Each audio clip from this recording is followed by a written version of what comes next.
Hello, Stephen. How are you doing today? I'm very well, thank you, Rand. Thank you for having me.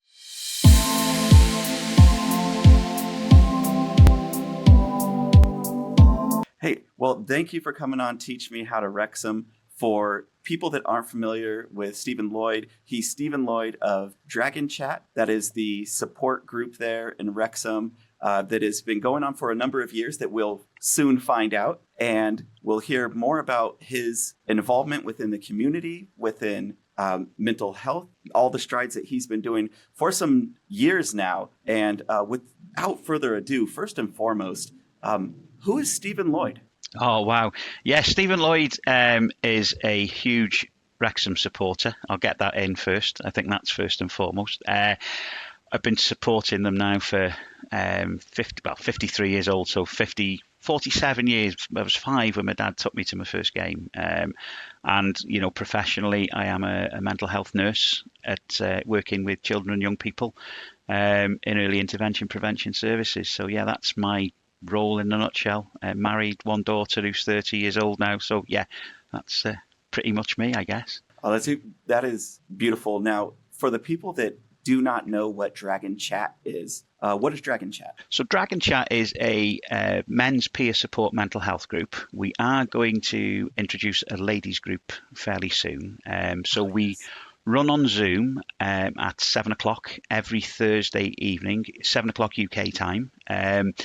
Everybody's welcome. You don't need to pre-register or anything like that. Just turn up, hit the Zoom button on the club's website. It's got a dedicated page for DragonChat, which has got all the links and all the information as regarding how to join the Zoom call. And basically, it's a 90-minute meeting, just like a football game. And the first 45 minutes of that, the first half, if you like, we talk about mental health and talk about, you know, how we are, what's going on, anything we need to get off our chest, what we can do perhaps, you know, the following week to help us feel a little bit better.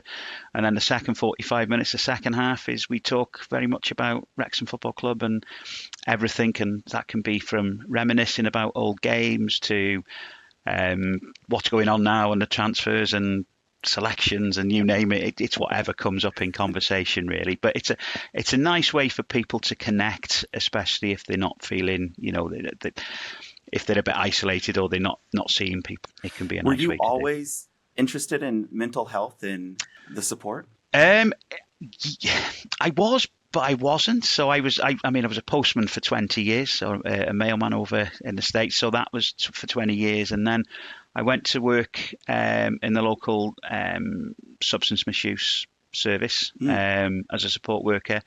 And then after about 2 or 3 years there, I decided, no, I'm going to go off and do some training in mental health. So I trained to be a nurse, and I've been a nurse now for the last 10 years. So I absolutely love it. Really enjoy what I do, and certainly supporting, you know, children and young people with the early intervention kind of things is fantastic. How did you go from postman to the substance abuse, then fast forward all the way into full-fledged DragonChat of what it is today? Yeah, I think it's really interesting. I think when you are a postman, you do a lot of talking to people naturally. I think that was a part of it because you're a part of the community over here. I'm assuming it's the same over there in America as well. They're a big part of the community, and I think at that time as well. Then a bit later on, my daughter was born, so it was sort of she was getting into playing sports, different sports, football and cricket over here. So it was sort of a natural progression into coaching young people. With that, getting coaching badges, teaching them how to play cricket, how to play football. Guiding them along the way on that one, which was really good. And then it just kind of went into the substance misuse field, which was always something which was interesting. And then, just decided to do my nurse training to get the professional qualification, which I did, and kind of haven't looked back since. And, you know, that was something that when it happened with the pandemic coming along, really, and with COVID, it was something. Interestingly enough, we've been speaking about it from the January, and we launched it in the July, September. But obviously, COVID had come in between that, sort of the March, and it was a kind of a perfect way into offering some support and for people to connect, because we know that male suicide over in the UK is the biggest killer of men between the ages of sort of 18 and 50 years old, and how important football is, and how important, I'm going to say football, but a sports club. It can be any sports club, or it could be, it could be a church for people. It could be all sorts of things. It's whatever your thing is, really, and what's really important. And for us, it was the football club, and a lot of people weren't seeing anybody. Their football, coming to the football, was their kind of interaction with people. It was their escape. It was their chance to shout, sing, be with other people, and that was taken away from everybody, wasn't it? With lockdowns, with COVID. So it was something that we felt was really important for the club to offer. I was community lead at the time with the Wrexham Supporters Trust, and for the football club, by sort of proxy, really. So yeah, it's something we introduced, and we've been going since for the last 3 years now, which has been fantastic. Wow. And so you were coming about right when pre-pandemic, like right at the beginning of 2020, and what couldn't have been a better coincidence or happenstance to when the whole world with I have depression. I've had depression my all adult life, and so kind of the lead up to the shutdown and everything was something that I was more familiar with. So when it happened and people were like, I'm stuck in the house and I'm not leaving, I already knew what that felt like. And so I actually, was in a position where it was more familiar, and I'd already built things in my life to kind of overcome those day-to-day type of things. But for a lot of people, this was the first time that came about. As that came about, the original plan was just in person, and then it shifted to online, or how did that? Well, we were always going to have it in person. That was the intention of it. But obviously, with lockdowns and with the, as you can well imagine, through the COVID times, the regulations for playing games is that the room, which is a centenary club, or which people may have heard of, is where a lot of supporters go. Well, that had turned into the home team's changing room because of the needing to socially distance and those kind of things. So basically, obviously you can understand the club didn't want, and we couldn't really have anybody coming in for meetings or for doing a great deal, even though under the regulations it would have been allowed for like an emergency kind of thing, which is this would have come under that. However, it would have been a chance that it would have been virtually impossible with the tidying, with the cleaning, with everything else that needed to be done along those lines there. So we just kept it to online, and it worked. It's worked quite well, really, I think, because it's allowed. Because we've got a lot of supporters from Wrexham from all over the UK and all over the world now, as it is. And, it's been fantastic because it's allowed people to come and join us from across the world and from across the UK who perhaps wouldn't have been able to attend in person.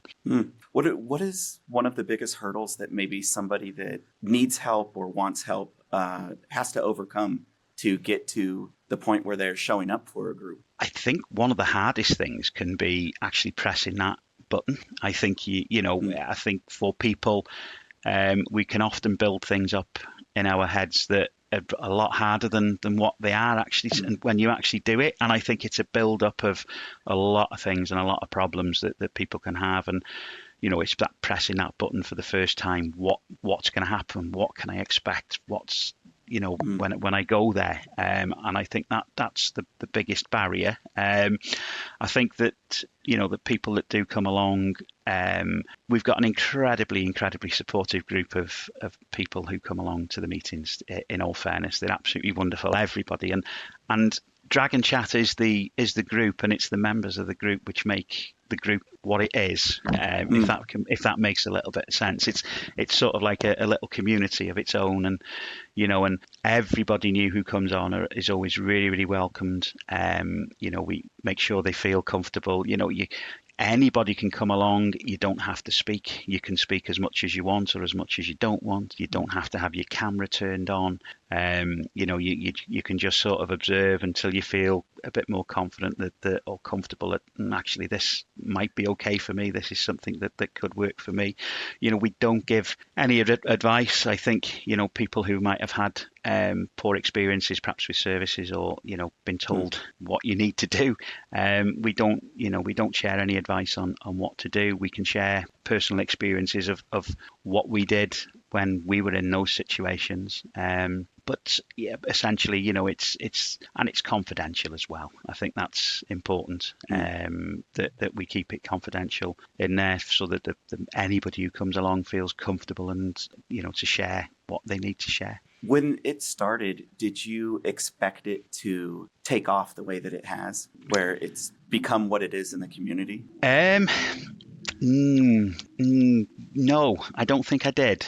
I didn't know what to expect. I thought initially it was going to be, quite a small sort of group, and didn't know how it was going to work at all. But to be fair to it, it's grown from strength to strength. We're getting, good numbers now, and, we're going to be moving into a new venue, which is the Wrexham Miners project, which is on Mice Green Road, which I think's appeared in the documentary recently. And so what is that project? So it's the where for the Gresford disaster. That's where the miners that's where they used to go to train, going back all the many years ago. So there's a lot of history with the mining of Wrexham and the area within there, and they have massive support. They work in conjunction with the club as well, and it's only a 2-minute walk across from the racecourse to there. So we hold a group on there now before every single home game. So all the members, anybody who wants to come along, really, it's just sort of a social gathering, if that makes sense. So that's at 1 o'clock. We there from 1 o'clock on a match day on a Saturday, and midweeks from around about the 6 o'clock, 6:15 mark. Normally there for an hour. There's a cafe there, so there's tea, coffee, and everything else, and also as well, it's dry, if that makes sense there. Yeah, and when I say dry, there's no alcohol, which we know, with all fairness of mental health issues, substance misuse issues can be very much there for many people. So it's really important, we felt as well, to provide a space for people to come and socialise, which didn't have alcohol involved, because as the culture of the UK and football is, it's very much hand in hand with having a beer, and I think that's probably the same with quite a lot of sports, whether it's baseball, American football, or whatever sport. So rather than, it's just a place where we can include everybody. Anybody who wants to come along is more than welcome to come along, if that, and join us and kind of have a pre-match social and a chat and a slice of cake and a cup of tea and a cup of coffee, or whatever else they've got serving there on the day. Well, and that has to be nice to have something that is consistent, that you are somebody that is struggling either to put yourself out there, or somebody that is struggling to have a voice. Just the consistency of the group and the people, that it's, the same faces that you saw last week, and here's the same location that you can go to. And there's not the pressure of, if you have a lot of drinking going on or something that is happening, that it gets a little bit too rowdy. It's more of I take it as more of a community activity more than. That's basically it. It's a community, and we can have those conversations where we connect with people. But again, it's and that's the big key, I think, isn't it? Is that connection. And I think, we see all the new supporters of Wrexham, how deep these sort of connections are starting to go, and the interaction on the social media platforms is just phenomenal. And again, I'm here, on your podcast because of Wrexham Football Club, and which is absolutely mind blowing and absolutely fantastic, isn't it? That you can share those same interests. It doesn't matter where you're from. We all share those same interests. It's absolutely magnificent. Yeah, and it's so true. At our core, we're all people, and this same thing that speaks to us halfway across the globe speaks to humans on the other side as well. And so, if you strip away, the colors of the team or the colors of your flag or whatever it is, at our core, we all have that sense of a need, a desire, a want for community. And yes, when that need, that desire, and that want disappears, that's when questions start to come about, of absolutely. What is it about me that isn't included in that? Or what is it about my community that I'm not including myself into? And have you noticed anything within yourself when you have started or pre to now of any type of change within your outlook on life or within people? I think I've always had quite a positive outlook anyway. I like positivity. I don't like negativity. Yeah. Negativity's, it just drains you, doesn't it, at the end of the day? And, there's so much, bad and unhappiness and everything else in the world. I do know I'm in a lucky position and that side of it. I do appreciate that side. But it's a really, I think you can spend a lot of energy looking on the negative sides, but it just takes a lot longer and it's a lot harder to move along than being positive, with things. And that's one thing we do. I mean, well, I say it's one thing we do. It's we don't talk about politics on DragonChat or anything, because at the end of the day, we're coming along for an hour and a half of escape from, if you like, real life, even though Wrexham FC is real life, but it's that escapism, isn't it? I think, and you can talk about that till you're blue in the face, and you're probably going to go off that call twice as miserable as what you come on it with a whole load of other things in your mind. So we try to have a break away from that completely with DragonChat, and just it's a safe place for people to talk what they need to talk about, to get things off the chest, but then to kind of have a bit of fun and connect with other people and talk. Yeah. I like that idea of an escape and a vacation or a holiday of sorts from the day-to-day stress and the things that are going to be bombarded in our life no matter what we do. With obviously COVID happening and that being such a large amount of stress on a lot of people, and then the club in the town of where Wrexham was pre-takeover, has this takeover been noticed as far as the temperature of mental health within Wrexham? Has there been a change that is, I guess, quantifiable? It's an interesting one. I think you're always going to, I mean, it stands to reason you're always going to have people struggling with, day-to-day mental health. And I do think, the sports club, anywhere, if your sports club's doing well, the town feels a bit more positive and a bit more on the up. And that can be a real kind of, help for people it's kind of a keep them going. And that's part of my, personal experience. When I was on the post, I had a bit of a breakdown with mental health, suffered with depression and anxiety at that stage, which again was another path to leading me to be more interested in how I managed to look after myself and that side of things, which hopefully then I can, transfer and pass some of those sort of what I've learned onto other people, and hopefully they can feel similar themselves or get, manage how they're feeling. So yeah, that was a part. And I think, the general day to day when you talk about town, there's definitely a buzz around the town. But again, such is the economy in the UK at the moment that, mortgages have gone up and there's money and jobs have been lost. So there's some real struggles for people, and we've got Christmas around the corner.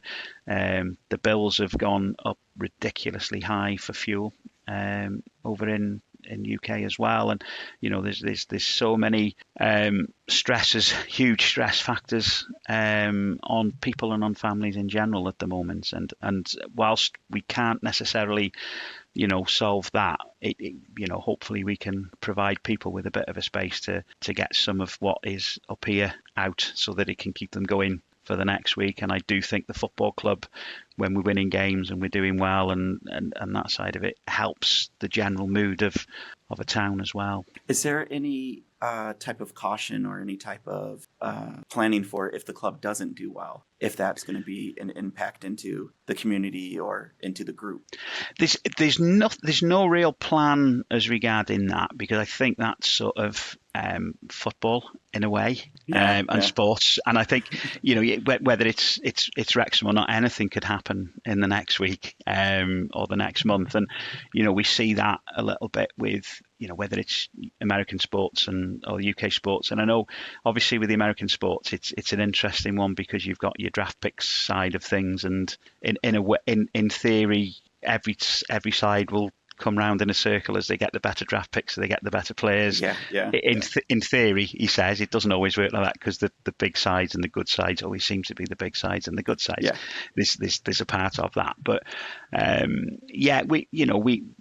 we just kind of, what we do is talk and discuss things, but then we're there for the support as well. So, when things don't go particularly well, we try to, the way I try to run the group as well is to be kind of quite level in a way. Don't get too carried away when we're winning, but equally don't get too carried away when we're losing as well, because that's sport and life in general, isn't it? It's that ups and downs. And you think of, I was thinking about it the other day actually with football. When you look at our emotions, we all experience hundreds of emotions daily, don't we? And you put in go to a football game and you experience pretty much everything in the whole 90 minutes. You look at Notts County on Saturday. I had the joy, I had the excitement leading up to the game. I had the happiness and the joy when we scored the goals. I had the couldn't work it out confusion when the referee booked James McLean again, just for absolutely no reason. I get that every week. You feel a bit of anger when the referee gives a bad decision. You feel all the emotions within a short sort of hour and 90 minutes. And it was quite interesting. We were driving home in the car. There was 4 of us in the car, and we'd probably been going about an hour and a half, probably another half an hour to go before home. And the other 3 said, "Oh my God, I'm absolutely shattered now." And it was just sort of like, it was almost like, the way I can liken it is really, if we're thinking about emotions and we're thinking about these sort of things about football, we've run on adrenaline from 3 o'clock till 5 o'clock, where we've sang, we've shouted, we've gone through every single emotion you can possibly go through within 90 minutes. You've walked back to your car, you've driven home, and those anxiety levels are just naturally drop themselves, so that you get a couple hours after the game, you start feeling that tiredness and you're ready for sleeping. They were in the back of the car. So I noticed over the last couple of seasons that so for American sports, we basically have so many different sports going that at any given time, you're never at a loss for being able to watch sport. It's always going. So that escapism, that us being able to, support our local team. A lot of our towns have, multiple different professional sports, whether they be baseball, basketball, football, hockey, etc. So it goes continuously throughout the year. But I went along the ride with Wrexham for the last 2 seasons. And when that off season comes and the games aren't there, there's a different environment. I don't know how to describe it specifically. I think it's really hard, isn't it, to describe, because that's where it's almost as if social media, you get little spats going on social media. You get questions about, you name it, and who we're going to sign and what's going to happen and who should we sign, and there's all sorts goes on. And I think that when the football's on, it's fine. You don't tend to get that because everybody's looking at the games and concentrating on the matches. But I think when you've got the close season, it can be a long time, and it was an exceptionally long one this year, because obviously we got promotion, didn't we, in the end of April, wasn't it, I think? So we had May, June, July and August off, but obviously with the club going over to America as well, which I have to say I loved. I went over to Philadelphia. Me and my wife went over to Nice. Philadelphia for that game, for the Union game. We went all that way, and we've seen 45 minutes, and it threw it down with the thunderstorm, and Yeah. we'd waited under there for about an hour and a half or 2 hours near enough, and we thought, oh, do you know what? We'll go back to the hotel then. So we went back. So we didn't actually see the second half, but not to worry. It's not my first experience of storm delays of watching soccer in America, because I was last year I went over about five times to see Orlando City, because I quite like Orlando City over there. And with the daylight saving times, they brought the kickoffs an hour closer, so I was able to watch them last night against Nashville, and in the first leg, and winning 1-0. Anyway, sorry, I'm going off on a tangent there about another club and other teams, but yeah, I think that it's quite interesting that with football, it's with those close season, it's there's lots goes on, lots of rumours, lots of everything happening. When really, reality, there probably isn't a great deal happening. Yeah, you don't have that distraction of game day, or and there's something about, and I don't know specifically what it is with sport, and if it's the analogous nature to combat or battle or tribalism or what it is, but there's something about sport that gets you more involved, even if you don't want to be. Like, you can't just watch. If you sit down anybody, have them watch 3 to 4 Wrexham games and then try to not have them shout at the ref when, the call gets, McLean gets a card or something, it's near impossible to do. There's something intrinsically inside of us that speaks to us. It's really strange, because at the end of the day, it's a game of if you look at it, and it's a game of sport, or it's a game of football, isn't it? I mean, that's mm-hmm. all it is. But yet, when it's your team, it means so much, doesn't it? That link, and it's that community side of it. And I think, I'll perhaps go on to a little bit perhaps about history of maybe football and where it's come from, and that in a little bit for you. But yeah, it's an interesting kind of concept, isn't it? As regarding that, and I think we as supporters, we it's so important that we win, and it's so important that we're there backing the team. And just out of interest, on Saturday, obviously we're at Mansfield, aren't we, in the FA Cup on mm-hmm. Saturday, 7:45 kickoff over in UK. Well, I've decided to go and watch another game, so I'm going to Mansfield, but I'm going to go to Rotherham v Queen's Park Rangers first in the Championship, because that's a 3:00 kickoff. It's about a 50-minute drive to Mansfield from there. It's easy enough, and I'll go and watch the Mansfield. But I know I'll sit there at the Rotherham v Queen's Park Rangers game, and it will be just a game of football going on, and I probably won't. I'll pay attention to it, but it won't create or invoke any real major feelings within me. Whereas I'll go to the Wrexham game against Mansfield, and I'll be feeling and kicking every ball and heading every ball and catching every ball, and shouting and screaming, the Reds to victory, all being well. But yeah, it's really interesting, on that side of it. You said it's only about 50 minutes, so Mansfield is what in? So Nottinghamshire. Mansfield. Yeah. So Mansfield's about 2 hours and say 2 hours 20 minutes away from Wrexham, 2 hours 15. Rotherham is about 2 hours, and Rotherham to Mansfield about 50 minutes. So I'll go up to Rotherham for 3:00, and then drive from Rotherham to Mansfield, and then Mansfield home after the game. What a day. So, it's fantastic, isn't it? Go. 2 games of football. Wow. It's just wonderful. And we get to see Wrexham as well, which who wouldn't want to go and see Wrexham at the moment? It's absolutely fantastic to watch us. You said you would outline history of football. Please do. Oh, dear me. Right, so where do we start? Obviously, as we know, 1800s really of when it started. And I think that these teams were the big centre of the community, and a lot of the places, a lot of football started up in the northwest, really, which is the northwest of England, where we say the northwest, and the Midlands as well, in fairness. So you had clubs like Blackburn Rovers, Preston North End, Aston Villa. They were all kind of some of the bigger clubs in the area. There wasn't really any London clubs in and around at that time, really. They were all kind of amateur clubs. And it was kind of the big, I guess, industrial towns and industrial places, your Boltons, your Blackburns, and I think there was a huge camaraderie there, and the workers would all go and they'd watch the team and they'd go home. So it was a real kind of an event for for bringing the community together. And these football clubs it just football went huge, but was interesting. I'm sure, I'm hoping I'm correct when I'm saying some of these, but obviously then up to the war years it did well, and then in the World War One, I think it was, the interestingly enough, the Dick Kerr ladies with a lady called Lily Parr, women's football was huge, and they were building bringing bigger crowds in than the men back in that time.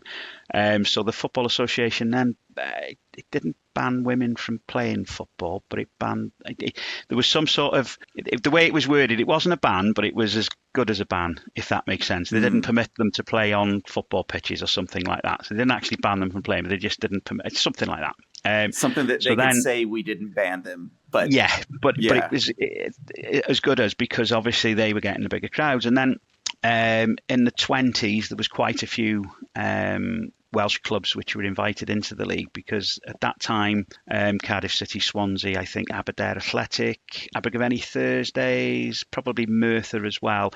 They were big mining towns and mine places. Not so much the Cardiff and Swansea was probably more, a bit of everything there, but they would be getting huge crowds, whereas the other crowds in the Football League weren't necessarily all that good.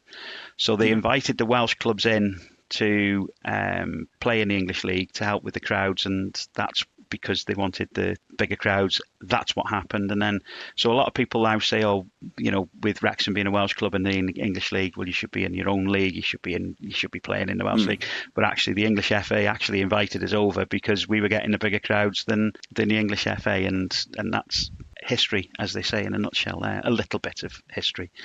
I'm sure there's many books which will probably explain it a lot better than I have, but that's, kind of a potted history, really. And it's always been, if you like, the working class and working man sport, and it right the way through the years, where standing on terraces of massive crowds on terraces, where a goal would go in and I'd end up here, my dad would end up 20 yards over there, and my brother would be 20 yards the other way because of the sway of the cop and everything when a goal goes in. So yeah, such is big crowds in football. Yeah. Well, okay, so to that point, do you remember your first match going to Wrexham? I don't. My dad tells me it was Wrexham v Sheffield Wednesday in 1976. Jackie Charlton, I believe, when I've looked into the history, who managed the Republic of Ireland, played for England, World Cup winner, I think he was with England as well, in 1966. He was managing Sheffield Wednesday at the time. It was in 1976, so it was the back end. I think it was like a March time. I was just 5, but apparently my dad said I just stood up and started singing and shouting Wrexham, yes, at the Sheffield Wednesday fans for the majority of the game, I think. And we won 3-0 on that day, but I can't really remember much about it. I do remember the first one I can really remember is the Sunderland game in the Cup. And they used to have had a player called, I think he was a centre-half, Jim Holton. Was a good centre-half, but back in those days, some of the tackling that you used to get was, as we say, agricultural. Centre-halves would really kick players, and it was played, I think it was probably a bit of snow on the pitch. Certainly it was a mud bath. If you look at old videos of old games in the 70s, certainly look at Derby County to see how any football was ever played on those sort of pitches. Oh wow. But even us, our great side of 77, 78, which won the old, which would be League One now, which was the old Division 2 and Division 3 back in those days. They played such great football, but played on absolute mud heaps. Wow.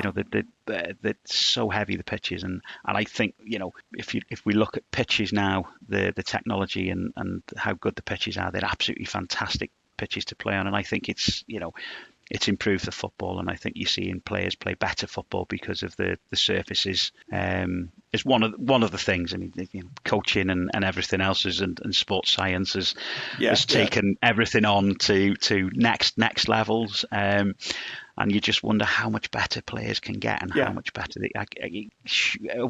where's the peak? We can't be far off the peak now. I would have thought, although something else will probably come in which will eclipse it. But yeah, it's interesting, isn't it? Well, yeah, and it goes to where before you might have a gap of expert training gets you maybe 25% better to now they're doing 0.5%, 0.25%, where if your nutrition is here and if your cool down and your stretch and your warm up and the massage and it's all to these small finite amounts of just change to give you a slight advantage. It's incredible. And you pop to the race course now and you're going to pick tickets up, and the next thing you see some like steam or smoke coming out. Obviously they brought in the cryo chamber on the cryos, on the cryos, and you're just thinking, oh, wow, this is, how mad's this? You're looking at this and seeing players come down steps from cryo chambers and that sort of things, and it's like, wow, this is next level, isn't it? And it's all about recovery, and it's all about 1%. At elite sport level and elite athletes, it's all about those 1% which make the difference. I don't know how different it is in Wales or within the UK from the US as far as sports health and sports mental health goes. For us, it's been slow slogging, where you have just a small amount of people that are kind of stepping forward and saying either, hey, I need a break, or this was too much for me. I was going through XYZ during this time. Yeah, I think it's really, really, really difficult when we're looking at elite sport level. Certainly, I think when you're looking at team sports as well, because obviously any advantage which may be there, other teams can potentially look at it. I guess the mentality of an elite sports person is such a tough mentality. You have to get to as far as what you have done is done. You don't get that far unless you've got that real hard and that mentality of it. And I guess, is it perceived? We look at mental health in general, and it's kind of stigmatized over the years. It's always been seen as a weakness, where it isn't a weakness really, and it's more of a strength if you actually go away and ask for help. But I guess for an elite sports person who's been told you're going to be the best, you're going to be this, you're going to be that, I guess it's a lot of that isn't maybe an option that you can go and say, actually, I'm not feeling my best. Maybe the individual, we had the lady tennis player, I can't think who it was, not long ago. Yeah.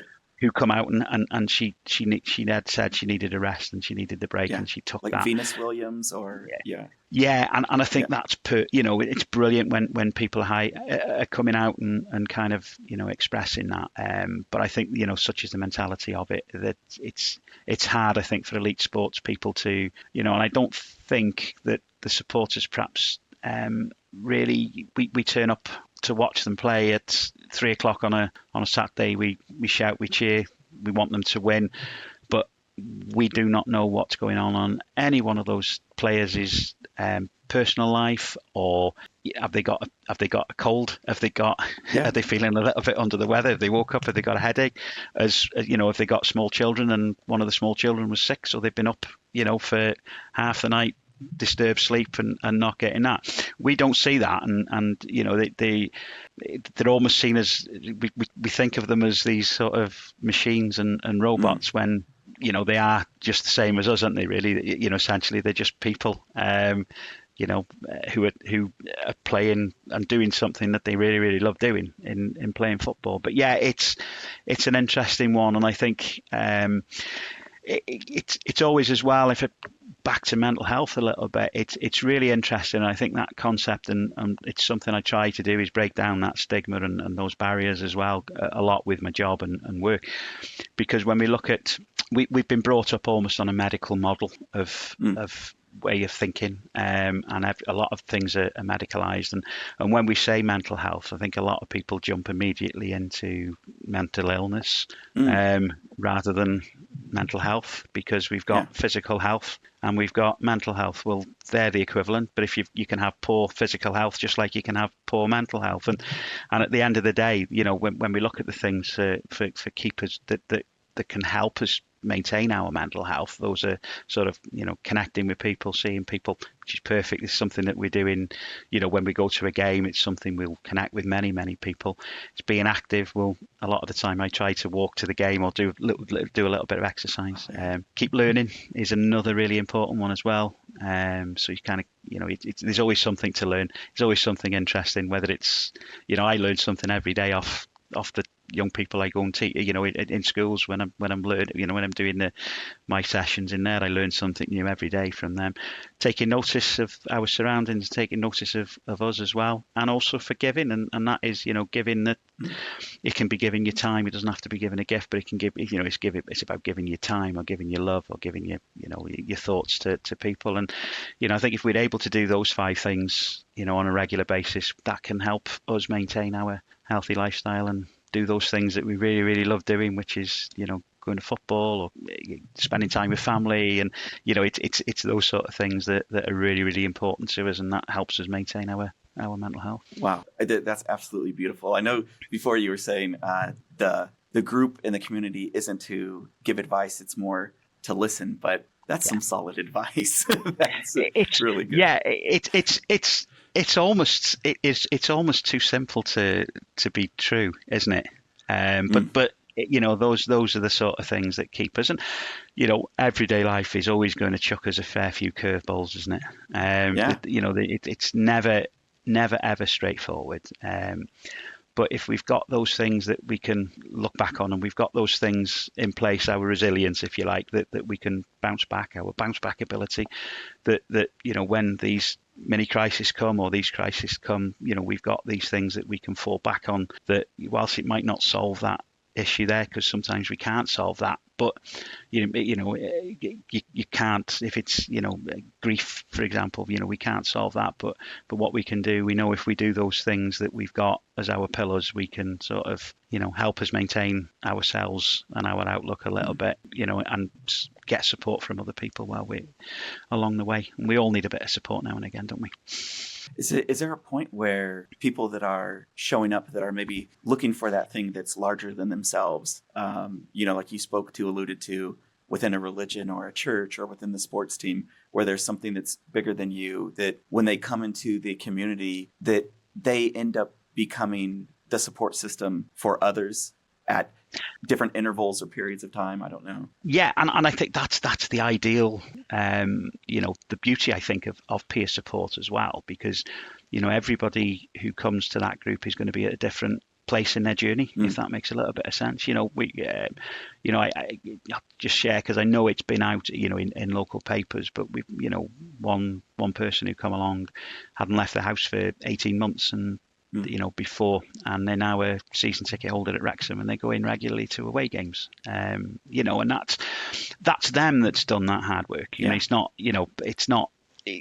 anything that DragonChat's done. We're not miracle workers on that side of things, but it just goes to show, I think, that a small part of that would have been, no doubt, DragonChat, that it's allowed that person to feel sort of connected and a part of the community and part of that. And they coming along to meetings now, and they're a massive advocate for it, and they're sharing their experiences and helping the next person who comes along who hasn't been able to go out of the house for 18 months themselves. So it's sort of it keeps on going like that, and it's lovely to see. It really is, how it's helped people, and it gives people hope, because while they it's awful when you're in the middle of a depression, or you're in the middle where you just can't leave the house or you can't do anything.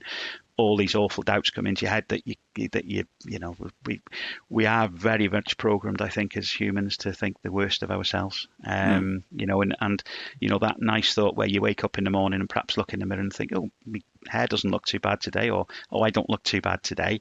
That seems to go in one ear and out the other. But that thought, that doubt that comes into the mind, kind of sticks there and rattles around, doesn't it? And kind of stays with you all day. So it's and depending where you are and how stressed you are and what things you've got going on in your life and the challenges that you've got happening, that will impact on that. And this is where hopefully our group socials, even on a Saturday before the games, or a Dragon Chat meeting, or just encouraging people really just to kind of pick the phone up and chat rubbish, because I'm a big advocate for chatting rubbish. I speak enough of it, as most people will tell you, and it's just you don't have to talk about how you're feeling and your mental health. You can just talk about whatever's going on, and if it progresses to that, it progresses to that. But it's about making yourself feel a bit better and happier about things that for yourself, really. Well, and like you said, there's just hitting that button is such a big step to once you've made that decision that you either are going to go seek help or you're going to take a step to seek help, is such a hard place to get to. A lot of people, I've had my dealings with depression throughout my life. You said you have. And a lot of people don't know how to identify because they haven't had that conversation with anybody, that what's going on. What are some things that maybe people out there might not realize are some, I don't know, symptoms or some signs that, like, hey, maybe you should put yourself out there. Maybe you should go. I think it's the loss of interest in activities which you perhaps used to like or you used to do. If it's starting to become hard for you to do those things that you used to like doing, whether that's walking or even going to the football, then that can be difficult at times, despite of how well Wrexham are playing, and all that. It's still a challenge for some people to do that. That would certainly be somewhere where I would be looking to perhaps look to go and see your GP. If you've got if you've got a lot going on in your world and in your life, relationships can take a hit as well with it. It's really difficult. And I know we say to men's, we're looking to get a women's group as well, which I think is really, really important. But what we say is stereotypically men kind of we're made up that we don't tend to speak, or we don't tend to tell people our worries, and that can be our nearest and our dearest and our loved ones as well. And it took me a long time to realize that actually it was okay for me to tell and share it with my nearest and dearest, because they actually knew anyway, and they would worry about me anyway. But we think that, we're not going to say anything because I don't want to worry them. But they can, they know, and they can be that support. So it's kind of the loss of interest. I guess sleeping as well, whether it's sleeping too much or not enough. We know how much sleep is really, really important to help maintain our mental health as well, really. And if you're starting to do, I guess, maybe eating more, eating less, drinking more, drinking less, it can vary for whatever, whichever person, whichever way you do it. But I guess it's those loss of interest and that, or finding it harder to, maybe even go to work or to have conversations or go out to meet people. That would be your first steps to kind of look. And, in Wales, we've got something called Silver Cloud, which I'll give Silver Cloud a big shout out as well, because that's like an online CBT, cognitive behavioural therapy, which anybody who's got an email address or a GP in Wales can self-refer themselves in for some online cognitive behavioural therapy should they need it. Oh, that's good. Which can be another start. Yeah, well, obviously you probably have heard the great rumors of the United States. We don't have those same systems set up. There's, there are things that's a little harder to find. It's a little, the accessibility isn't what it should be. But I would imagine the accessibility everywhere could expand and could be better, no matter what it is. Yeah, I think, in the UK, I think there's just been reading a story in the news where there's, I don't know if it was 250,000 young people have been, there's not enough services for them to get support for their mental health. In the UK, so, and that's despite having the NHS where they haven't been able to get access the support that they've needed, which is kind of where a little bit of where my role comes in now, with working with schools to promote early intervention prevention and to try and help young people learn the coping strategies a little bit earlier, get to know about themselves and learn how to manage, anxieties and stresses and, those sort of things. Because, what we do know for young people, sorry if any young people are listening out there, in life you will get, there'll become some things which come up in life which are challenging. And I know there'll be some young people who have experienced so many unbelievably incredible challenges already, and you're doing well. You're still managing. You're still doing what you need to do. And I think, it's more access to services. But again, I do think, with Dragon Chat, it's an option. Anybody who wants to come and join us, more than welcome to come along. As I say, there's no sign up. Just pop on. If you enjoy it and it's for you, perfect. Might save you $100 an hour in a therapy session, because it might just be talking and connecting to someone which is perfect. Yeah, and there's that big importance of just big shout out and appreciation to what you're doing, the normalizing what is normal for everybody. Everybody's mental health. Nobody runs perfectly and is free from stress and free from any type of pain or grief that exists out there. So to normalize that for a large group of people, and I can only imagine that with the type of area that Wrexham had been in, with what the economic implications are of the area, that I don't know, the British stiff upper lip, just do the work and don't talk about it, bottle it up. That's had to have been something that's been a little hard to, I don't know if erode is the right word, but to break down those walls and those barriers. It is. And, if we just look at basics, I guess, of human life, we learn from our parents, because they're our main caregivers. We learn from our parents. And if you look at those, for the demographic of Wrexham, that if their parents didn't necessarily speak because of that stiff upper lip, then, you're almost battling a little bit against that, because that's what we don't do. And I think it's generations have done. And it's an interesting one, because people will say, are we less are we less resilient now than what they used to be, with the things that they used to go through back in when they've experienced things in with the world wars and depression and the all these sort of things.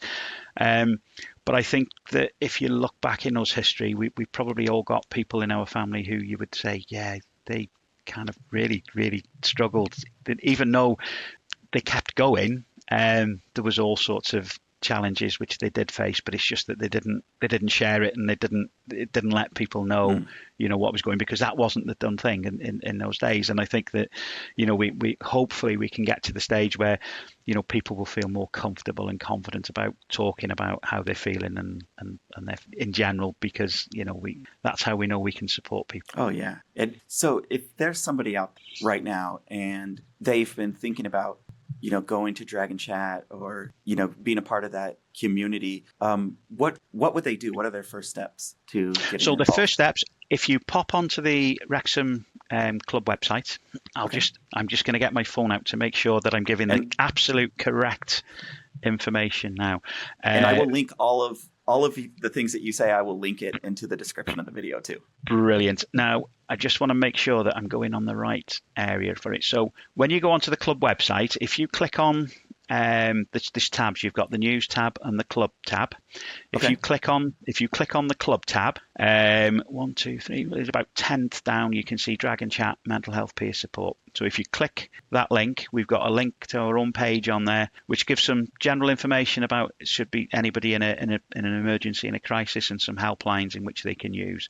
And then there's also the link at the bottom with my email address, or the Dragon Chat email address, which anyone can contact ahead if they're feeling a little bit apprehensive about wanting to come on or not quite sure. They're more than welcome to email the Dragon Chat email address, and I can arrange to kind of have half an hour on a Zoom with them beforehand, just to kind of reassure them of what it is and how it runs. And then if it's for them, that's fine. And the link's there, just to click on the link, and you join the group as on 7 o'clock any Thursday evening, 7 o'clock UK time. So the amount of involvement that you have, you're actually outside of those meetings, you're still corresponding with people and talking to people.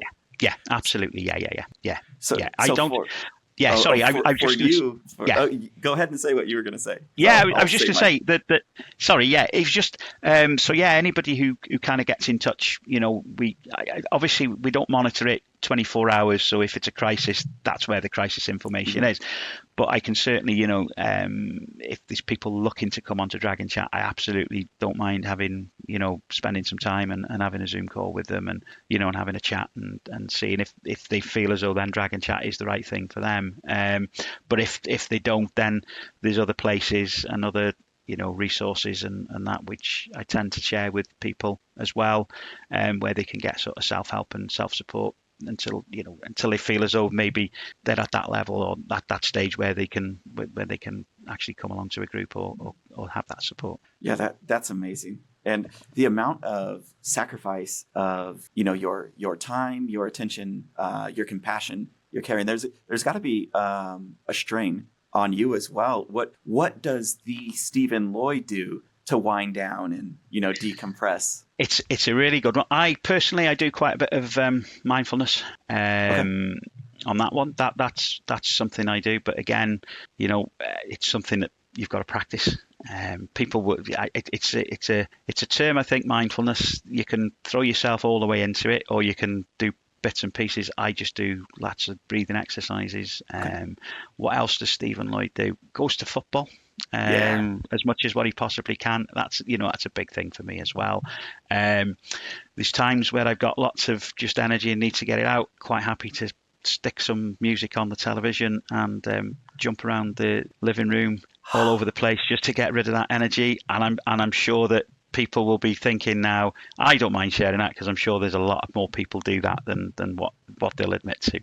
And it doesn't Yes. matter what song you put on. It's a really good way of getting the stress and the tension out. As part of my job, I work an hour's drive away from Wrexham, and I find that absolutely perfect. The drive home, it gives me plenty of time to kind of decompress, put the radio on, listen to some tunes, and when I get home, I'm home as well. So that's really important. God, what else do I do? Yeah, just lots of walking as well. I like to do some walking on a Sunday, walk up some hills and mountains and wherever else I can go walking in the beautiful North Wales countryside. Yeah. When it's sunny, not Weather permitting. I don't go walking in that heavy rain stuff. It's just it's not as much fun. Nowhere near as much fun. It's funny that you said about the dancing. It was maybe, and you just jogged my memory of it. Maybe about a month ago, my little niece, grabbed my hands and wanted to dance, and there was some music playing. So, I danced around. And I don't know when the last time I danced before that. Yeah. It'd been so long, but there was something so liberating and so filling. And I told my wife after that, I was like, you know what? We have never done it, but we should dance. Whenever, just put on music, like you were saying. It's the weekend or whatever. Put on some music, and I was like, we should just dance. And so we've attempted it, and at first we had that trepidation. We had that, someone's looking at me, and then so we kind of just took all the seriousness away, and we're like, let's just do the silliest dance that we could possibly do up front, so we look like fools first. Yeah. And it was so freeing. Not to overplay it too much, but it felt like feeling like a kid, that freedom of just being yourself and enjoying the moment. And it was great. It was great. Which is fantastic. And there's loads of different tips and things. Wow. I think it's, if you go in really, really kind of stressful situation and you kind of really feel as though you're stressed, something like, Taylor Swift, Shake It Off. Just switch that on and start shaking your hands and shake, because it just relieves all that tension. It's whatever you can do, really. It's because it's a build up, isn't it? It's like it's like a bottle of pop, if you like, or soda over in America, isn't it? You shake it up, and eventually you unscrew the top, and it's just going to come flying out everywhere, isn't it? And that can be, your work day, if that makes sense as well. That can be something's happened in work at this meeting, and then you're going home and the traffic's been really heavy, so you've not got home, and then you've not been able to eat your lunch because you've had to go through and so it's like little drip, shake, and then you get home and someone says to you, hi, how are you? And it's like, what do you mean by that? Bang. It's just the release of the pressure. It kind of doesn't matter. It's normally stubbing my toe or something like that, which gets me to shout and scream. And then it's all out. Yeah. It's all out there then, but there is. I think it's lalakesia. I think they call that, is where you swear when you kick to hurt yourself. It's is it? Yes, yeah, lalakesia. Yeah, so you can the process of, I think, swearing to relieve pain. It actually works scientifically by all accounts. Okay. I should probably try that. I'm the type that will stub my toe and then I just go. Oh, let it all out. Swear as much as you can. It'll stop the pain. It'll help with the pain. It eases the pain off. I'm afraid just who I am now as I get older, I'll just end up laughing. Like I wouldn't be able to hold any seriousness to any of it at all. That it's such good and refreshing things to hear. Not only that the normalcy that you make it, but the care and attention that you have on a day-to-day basis for yourself and for others. Has there been moments where you've had to scale back your involvement because of the amount that you're taking on? It's really interesting. A few months ago, I'd had a bit of a dip with my own mental health, and that was through work stresses and a lot of stresses going on. Mm-hmm. With my dog, my pet was really poorly and sadly passed away not long after him. Again, we're looking at sort of the grief side of things. But what I found there was, by going along to the Dragon Chat, it was, even though I the way I liken myself in Dragon Chat is the player secretary of a football team or a local football team. So basically, I set the meeting up and I press the button which starts the meeting and let people into the meeting in the Zoom waiting room. And then what happens in the meeting? Then we're all in that meeting together. We're all peers. We're all the same. There's no expert in that meeting. We're all peers. And I was finding going to those meetings really, really helpful. Other people was kind of taking a little bit more of the lead on the keeping the conversation going, the questions. So I was able to kind of sit back and ease off a little bit. But yeah, it was very similar to that. So me going to those sort of meetings was really helpful for my own mental health on that side of things as well. So yeah, that's. It can be hard when you're starting to feel those feelings of too much and doing too much and having to scale back. But thankfully we've got a group of I would say a good core of about 8 to 10 who could we're looking to do some training with them, and then they'll be facilitators in their own right as and when Dragon Chat keeps growing, that we can run. There's more people can go along to the groups, because when you get in bigger numbers, it's harder to get around everybody, and it limits the time for everybody connect and talk. So so we've got people there ready to who are more than capable of stepping in and taking the lead on running groups as well, which is brilliant. Yeah, the thing that you built the support that built the support that that feeds itself. It's such a beautiful thing. I think it's one of the most important things. I think when you bring in anything, you're starting up anything, you want it to have sort of longevity, and you want it to have sort of a purpose and a meaning. And it's I used to do it at cricket clubs. That we would then, people who I would coach, they would go on to be senior players. Then they would start doing their coaching badges, and then they would teach the new young players, and then the new young players would do exactly the same. So you've always got a turnover at your at your place or whatever you're doing, which is always there to support people. And people, it's how it maintains itself, really. It's fantastic how it does it, and that's community as well. You build your community within your community. Yeah. Have you noticed with obviously the need from other people, where you were speaking about the women's group that's it's in the works right now, is what you said? We're virtually ready to go. We've got a couple of wonderful ladies who are willing to be the ambassadors and run the groups, because I do think it's really, really important that again, it's a safe place for women to come along and talk, openly as well. We do see more, the mental health. I think stereotypically women will talk more than men. So we don't see as much on the suicide things, on the suicide side of it with ladies, but there are still women who do complete suicide or die by suicide, unfortunately. So it's important that anybody as well, that they get that support, just like that we've got the men's group, which is established. And I would run the ladies group. I would have no problem with running that, but it does put a different demographic on it when you've got a man in there, because and it's the same with the men's group.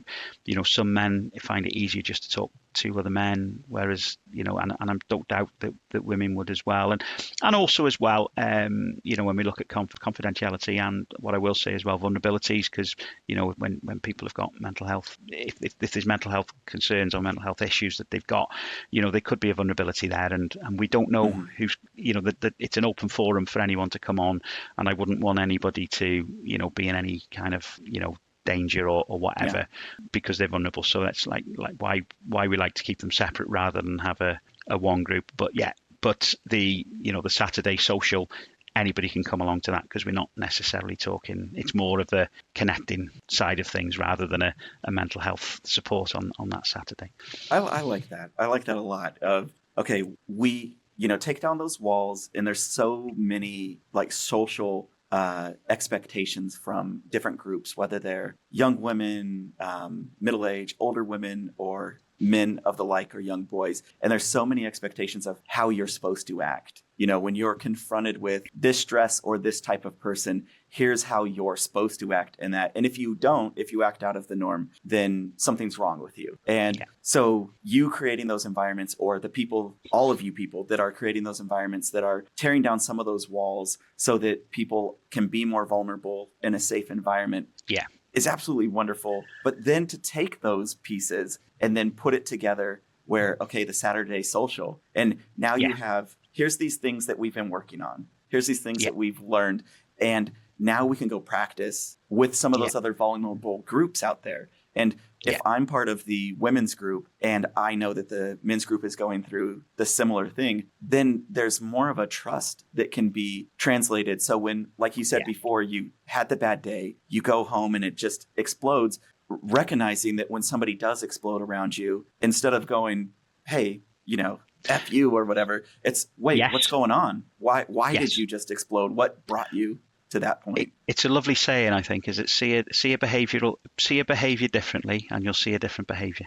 Now, obviously, when someone explodes, we see the shout and we see the anger, but why are we seeing the shout and why are we seeing the anger? And then is it, and then once we find out what's going on, we've seen that behavior in a different light, if that makes a little bit of sense. Because I don't think anybody's inherently, some people are, but not many people are inherently bad, and we all try to be the best person that we possibly can be every single day. It's just that sometimes we don't live up to the standards which we kind of set ourselves, shall I say.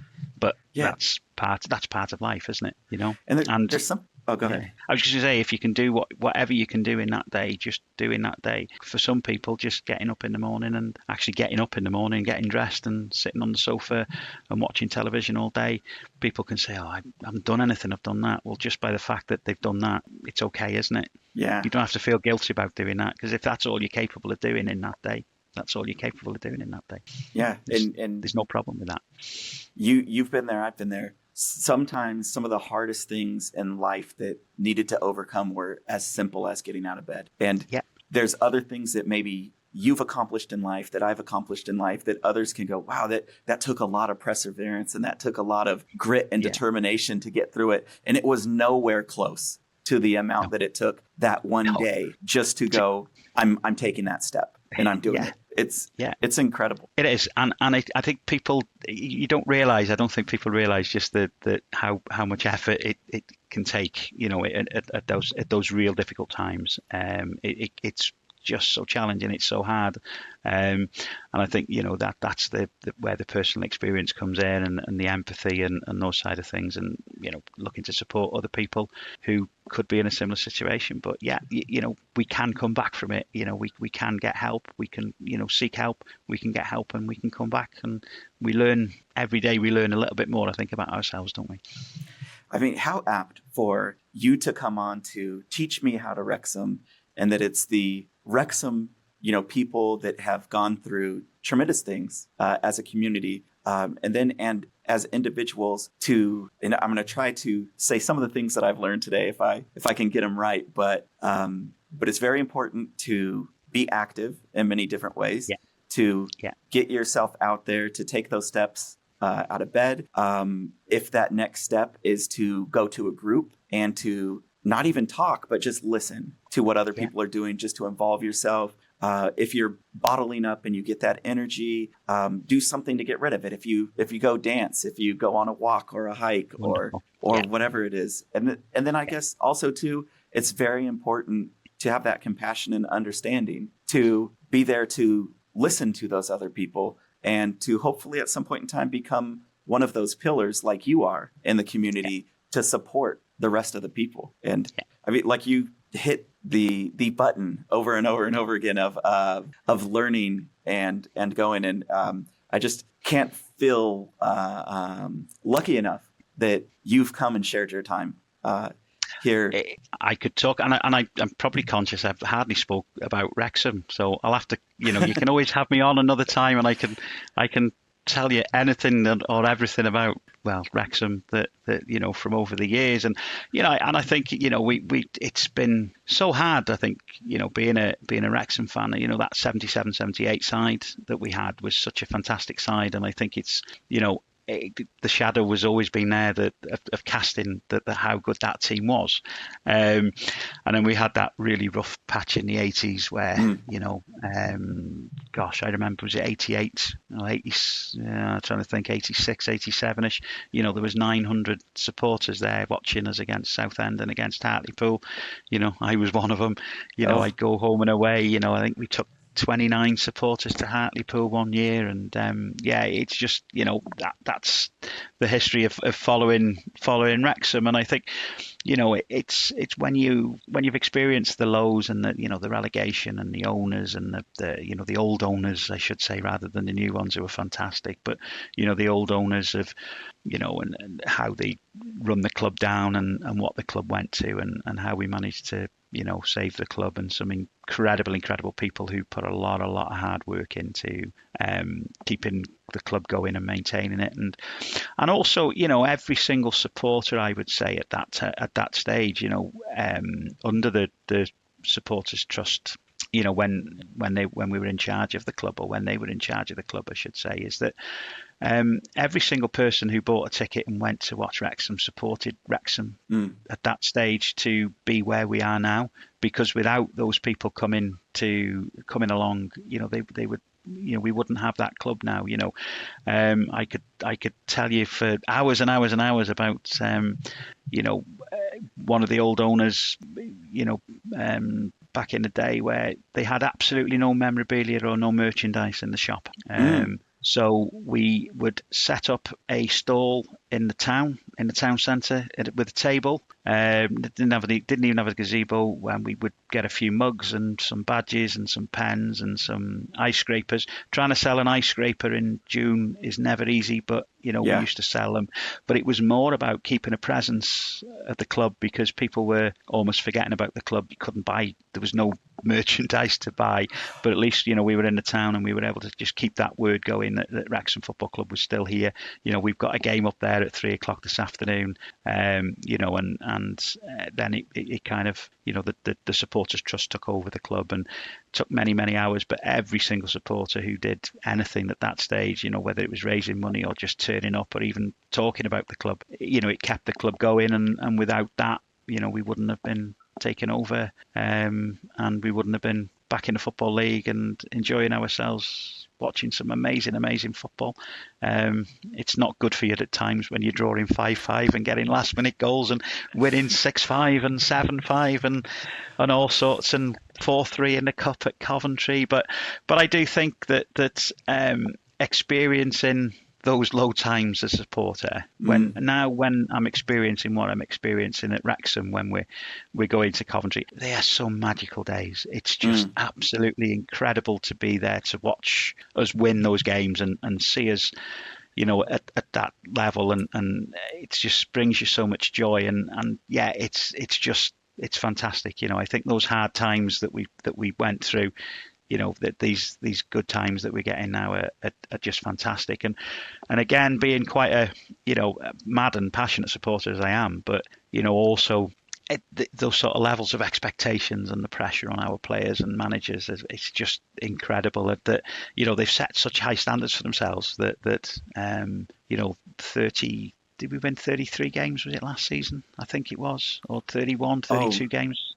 Did we win? Yeah, it must have been 32 games or something silly last season, which is just an incredible amount of games to win. Yeah, it's like 22 at home wins or something. Yeah. And it's that game where we drew Woking, drew it home to Woking. I think, the amount of supporters were, it's all over, the league's over, and we're not going to do anything. Like we'd won like 18 games or 16, 17 games at home on the trot.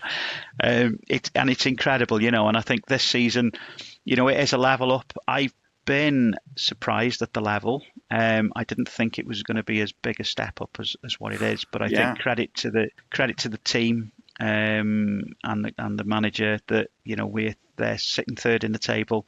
And when you consider that, I think the consensus of opinion, if you were to ask Wrexham fans, that we haven't perhaps hit as good a form as what we know we're capable of over a 90-minute game. Saturday was probably the best we've played over a 90-minute, without any shadow of a doubt, this season. We were fantastic over the full 90. Whereas Notts County have probably, many people would say they've done brilliantly and they've had a fantastic start to the season. Yet we're on level points and they're only ahead of us because they've scored one more goal. We've had a bad start to the season, or we haven't played as well, or we're not doing as well as what we could do.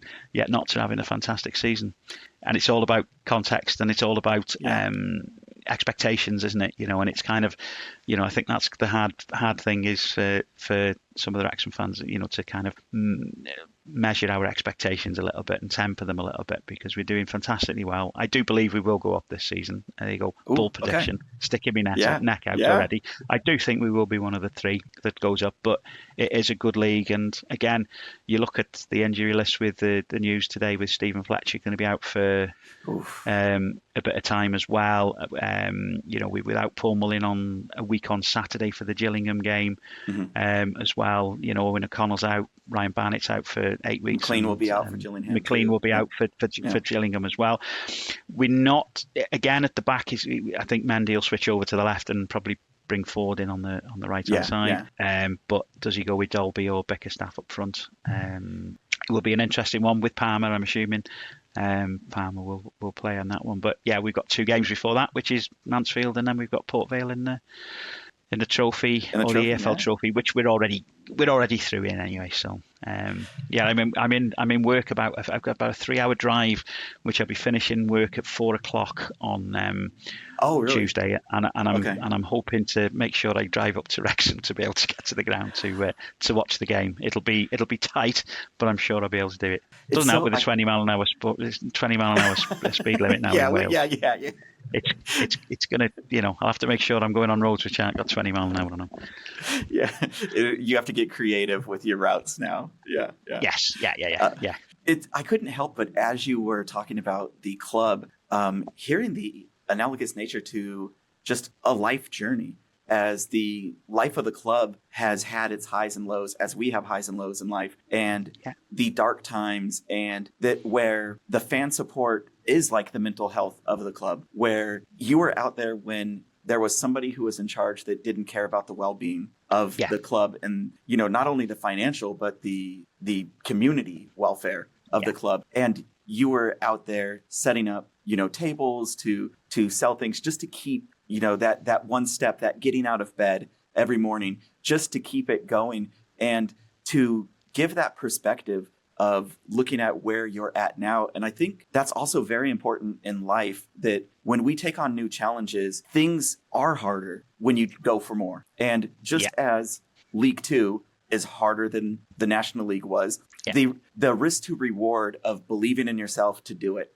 to not giving up, to not laying down, to continue the fight. And as supporters, it's great to give that perspective towards the club to say, hey, but we're in a whole nother league and we're trying something that's harder. So of course it's going to be harder, but also to give that to yourselves, to anything that any of us are doing when we're trying new things in life, when we're putting ourselves out there in a new way, whether it's a relationship or business. Be kind to yourself. I think that's, speak to yourself as if you'd speak to how you'd speak to a friend, and often we can be our own kind of biggest critics, which, it's part of it, isn't it? Hopefully we can, be kind to ourselves, be kind to others. It goes a long way, as well. And it's massively, massively important, as you're saying, because, the challenges are going to be there.